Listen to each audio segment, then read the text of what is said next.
एक तरफ जहां दीपावली, भाई दूज, गोवर्धन एवं छठ पूजा को लेकर रेलवे पर बहुत बड़ा दबाव दिखाई दे रहा था, तो इसी दरमियान बीते मंगलवार को वृंदावन और अजय के बीच में, जो कि आगरा डिवीजन के अंतर्गत आता है और एनसीआर के अंतर्गत आता है, एक कोयले से भरी हुई मालगाड़ी डिरेल हो गई।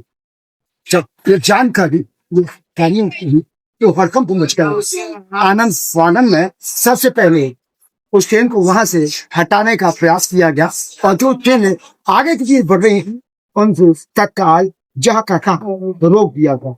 उसके बाद व्यवस्था को शुरू करने के प्रयास किए गए।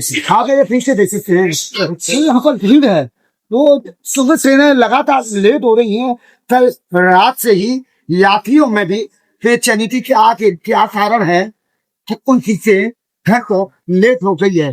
जब उनको जानकारी हुई वहीं तो बात एक अजय और वृंदावन के बीच में डिलेल हो गई है। 12 डब्बे पटरी से उतर चुके हैं, तो जो भी निराश और हताश दिखाई देने लगे। तो उनका टिकट कंफर्म था, तो यहीं पर जो वेटिंग रूम है वहां पर उन्होंने अपनी पूरी रात बिताई और यूं ही चाय और पानी पीने जलपान करके उन्होंने अपना समय व्यतीत किया।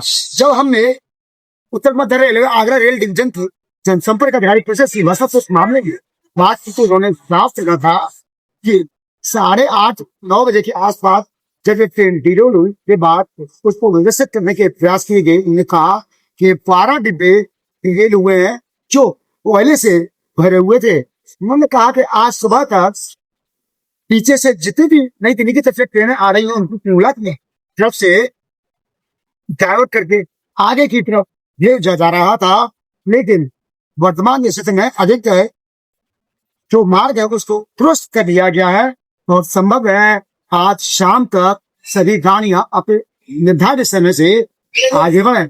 सबसे बड़ी बात है कि जिस तरीके से पहले आज से 5 साल 10 साल पहले जब ट्रेन डिलेल हुआ करती थी, यानी पटरी से उतर जाया करती थी, लगभग 5 से 10 दिन का समय लगता था। लेकिन वही आज के समय में, आधुनिक समय में जिस तरीके से भारतीय रेलवे तरक्की के मार्ग में सब पर पटरी पर दौड़ती दिखाई दे रही है, उससे आप अनुमान लगा सकते हैं कि 24 घंटे भी नहीं बीते और जो ये मार्ग है उसको व्यवस्थित कर लिया गया है। ये एक बड़ी भारत की रेलवे की उपलब्धि है। इस मामले का संज्ञान रेल मंत्री ने भी लिया है, उच्च अधिकारी ने लिया है।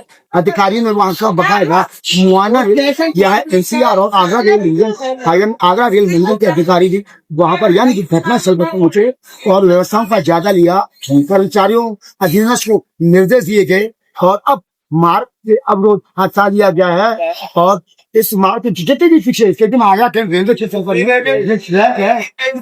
गाड़ियां आती है दोनों साइड से, झांसी से आने वाली और नई दिल्ली से जाने वाली ट्रेन है, उनको व्यवस्थित कर दिया गया है।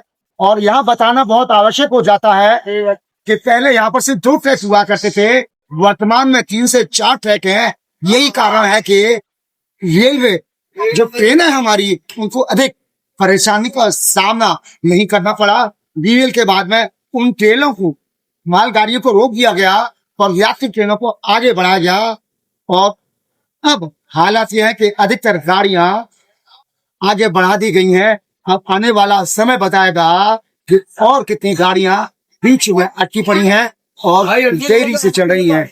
और इस हादसे के बाद जो सबसे बड़ा बदलाव देखने को मिला है कि रेल प्रशासन ने कम समय में धीरे हुई मार्ग को, अवरुद्ध जो मार्ग है उसको व्यवस्थित करने का प्रयास किया। अपने साथी सत्यन के साथ आगरा। कल शाम को लगभग 8:30 बजे वृंदावन और अजई के बीच में एक कोयले से भरी हुई मालगाड़ी जो हिसार के राजीव गांधी पावर प्लांट की तरफ जा रही थी उसकी डिरेल होने की सूचना मिली थी। इसमें 12 वैगन्स डिरेल हुए थे जिससे कि अपलाइन, डाउनलाइन और थर्ड लाइन बाधित हो गई थी। इसमें रेलवे प्रशासन ने तुरंत इसमें एक्शन लेते हुए फिलहाल हमने दिल्ली की तरफ का और झांसी की तरफ का मूवमेंट रिस्टोर कर लिया है, यानी कि 4th लाइन और 3rd लाइन से गाड़ियां दोनों दिशाओं में आ जा रही हैं।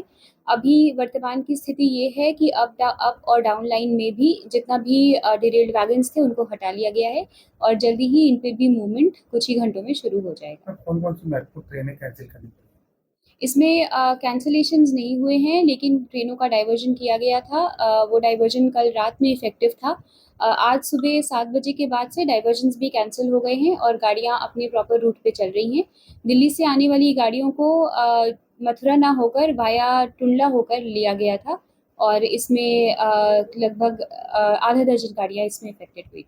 ये कैसे हादसा हुआ, कुछ हमें वगैरह बताइए। अभी हमारी प्राथमिकता मूवमेंट को दोबारा शुरू करने का है। इसमें फर्दर इंक्वायरी करी जाएगी और उसमें जांच कमेटी बिठाई जाएगी।